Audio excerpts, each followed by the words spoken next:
friends, welcome to Freshly in Home. இன்னைக்கு நம்ம சேனல்ல என்ன ரெசிபி பார்க்க போறோம் தெரியுமாங்க?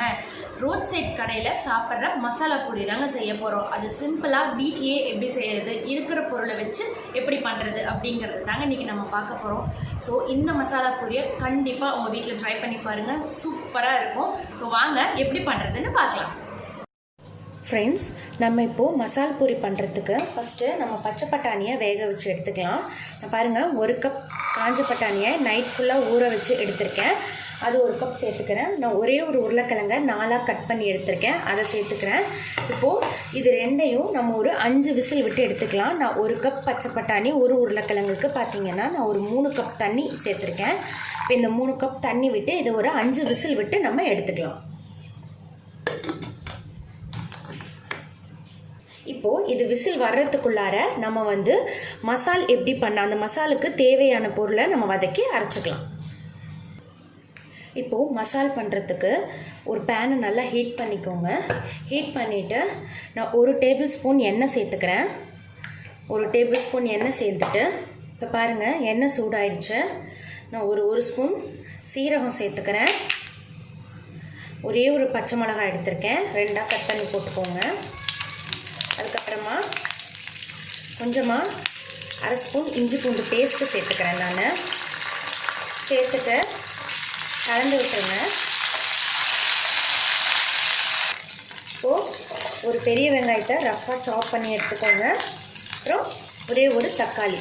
இப்போது இது எல்லாத்தையும் நல்லா வதக்கி விட்டுருங்க. வதக்கி விட்டுட்டு இது நல்லா மேஷி ஆகிற வரைக்கும், தக்காளி நல்லா மேஷி ஆகிற வரைக்கும் நம்ம வெயிட் பண்ணலாம். வெயிட் பண்ணதுக்கப்புறம் நம்ம இதை அரைச்சிக்கலாம். இப்போ நான் ஒரு லிட் போட்டு இதை க்ளோஸ் பண்ணிக்கிறேன். ஸோ இப்போ இது மேஷி ஆகிற வரைக்கும் நம்ம வெயிட் பண்ணலாம். ஃப்ரெண்ட்ஸ், இப்போ இது பாருங்கள், நல்லா வதங்கிடுச்சு. இது கூட நான் கொஞ்சம் உப்பு சேர்த்துக்கிட்டேன், நீங்கள் சேர்த்துக்கோங்க. ஸோ இப்போ இது நல்லா வதங்கிடுச்சு. இதை ஆற வச்சுட்டு நல்லா ஃபைன் பேஸ்ட்டாக நம்ம அரைச்சி எடுத்துக்கலாம். ஃப்ரெண்ட்ஸ், இங்கே பாருங்கள், பச்சை பட்டாணியும் உருளைக்கிழங்கும் நல்லா வெந்துடுச்சு. இப்போ இதிலேருந்து கொஞ்சோண்டு பச்சை பட்டாணியை மட்டும் நான் ஃப்ரெஷ்ஷாக எடுத்து வச்சுக்கிட்டு மீதியை நல்லா மசிச்சு எடுத்துக்க போகிறேன். அதுக்கடுத்தது நம்ம வதக்கி வச்சுருந்த வெங்காயம், தக்காளி, இஞ்சி பூண்டு, சீரகத்தை எல்லாம் நான் நைஸ் பேஸ்ட்டாக அரைச்சி எடுத்து வச்சுக்கிட்டேன். இப்போது இதை நல்லா மசிச்சுட்டு நம்ம மசாலா எப்படி பண்ணுறதுங்கிறத பார்க்கலாம். நம்ம தக்காளி வெங்காயம் வதக்கணும் இல்லையா? ஸோ நான் அந்த பேனே எடுத்துக்கிட்டேன். இப்போ நான் அந்த பேனில் பார்த்திங்கன்னா ஒரு 1.5 ஸ்பூன் எண்ணெய் விட்டுக்கிட்டேன். இப்போ எண்ணெய் ஹீட் ஆகட்டும். இப்போது எண்ணெய் நல்லா ஹீட் ஆகிடுச்சு. இப்போ நான் இதில் நம்ம அரைச்சி வச்சுருக்கேன் இந்த தக்காளி வெங்காயம் பேஸ்ட்டை சேர்த்துக்கிறேன்.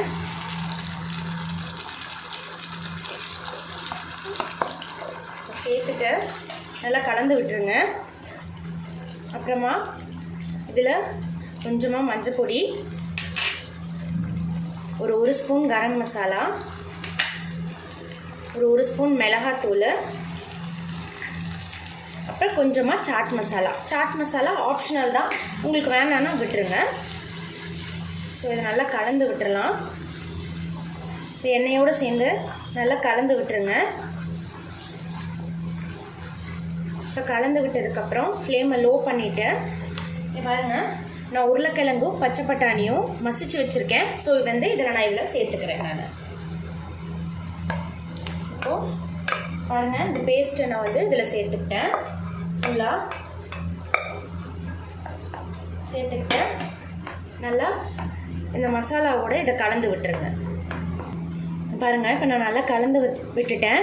இங்கே பாருங்கள், நான் ரொம்ப மசிச்சுக்காமல், உங்களுக்கு அந்த பட்டாணி உருளைக்கிழங்கும் தெரியும், அந்த மாதிரி எடுத்துக்கோங்க. அது இல்லாமல் நான் கொஞ்சம் பட்டாணி வேக வச்ச பட்டாணியும் கொஞ்சம் தனியாக எடுத்து வச்சுருந்தேன், அதையும் இதில் சேர்த்துக்கிட்டு இப்போ இதில் கொஞ்சமாக தண்ணி விட்டுக்கோங்க.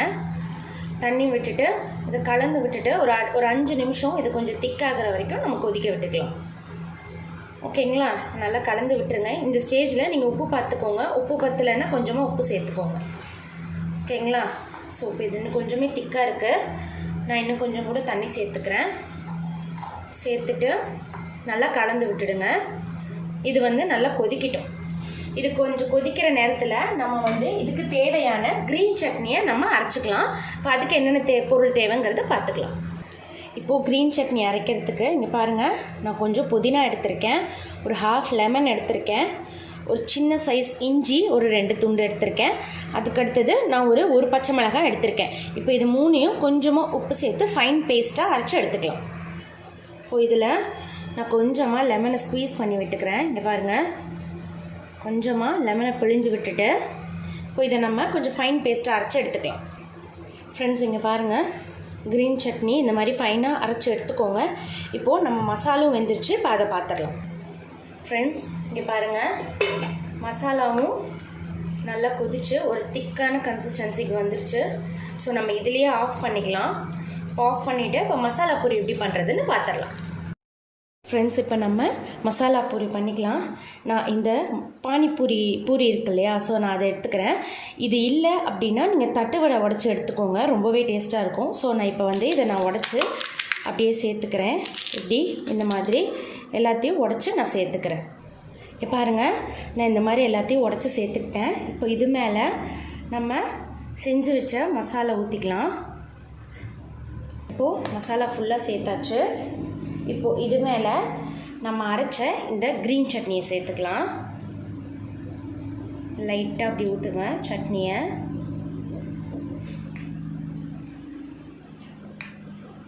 எவ்வளோ வேணுமோ அதுக்கு தகுந்த மாதிரி நம்ம ஊற்றிக்கலாம். இப்போ சட்னி சேர்த்துட்டு இப்போ இதுக்கு ஸ்வீட் சட்னி போடுவாங்க. என்கிட்ட ஸ்வீட் சட்னி இல்லை, நான் ஹாட் அண்ட் ஸ்வீட் கெச்சப் எடுத்திருக்கேன். ஸோ அது லைட்டாக இப்படியே ஊற்றி விட்டுக்கலாம். என்கிட்ட ஸ்வீட் சட்னி இல்லை, ஸோ நான் லைட்டாக அதுக்கு பதிலாக கெச்சப் விட்டுக்கிறேன். கெச்சப் விட்டாச்சு. அதுக்கடுத்தது இது மேலே இப்போ நம்ம சாப் பண்ணி வச்சுருக்க வெங்காயத்தை சேர்த்துக்கலாம். வெங்காயத்தை சேர்த்துக்கோங்க.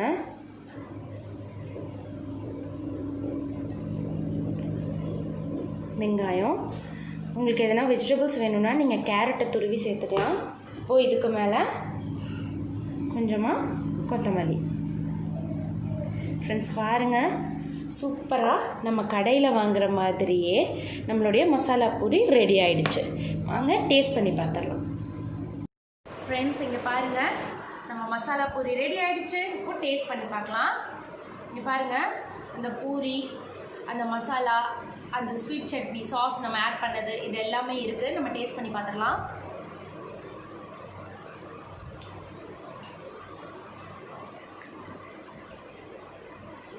நிஜமாக சொல்கிறேங்க, அவ்வளோ சூப்பராக இருக்குது.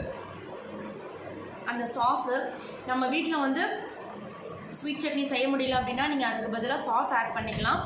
ரொம்ப நல்லாயிருக்கு. அந்த புதினா சட்னியோட ஃப்ளேவரு, அந்த பூரி கொஞ்சம் ஊறி இருக்குது, கொஞ்சம் ஊறாமல் இருக்குது. ஸோ அங்கங்கே க்ரன்ச்சியாக ஒரு மாதிரி நல்லா சாஃப்டாகவும் இருக்குது. நம்ம போட்ட அந்த பட்டாணி, கடைசியாக கொஞ்சம் பட்டாணி சேர்த்தோம் இல்லையா, ஸோ ராவாக இருக்கட்டும்னு சொல்லிட்டு அந்த பட்டாணி வாயில் சாப்பிடும்போது ஒவ்வொரு பைட் வருது. அந்த வெங்காயம், அந்த கொத்தமல்லி தழை சூப்பராக இருக்குங்க. நம்ம ரோட் சைடில் சாப்பிட்ற மாதிரியே இருக்குது. செம்மையாக இருக்குது.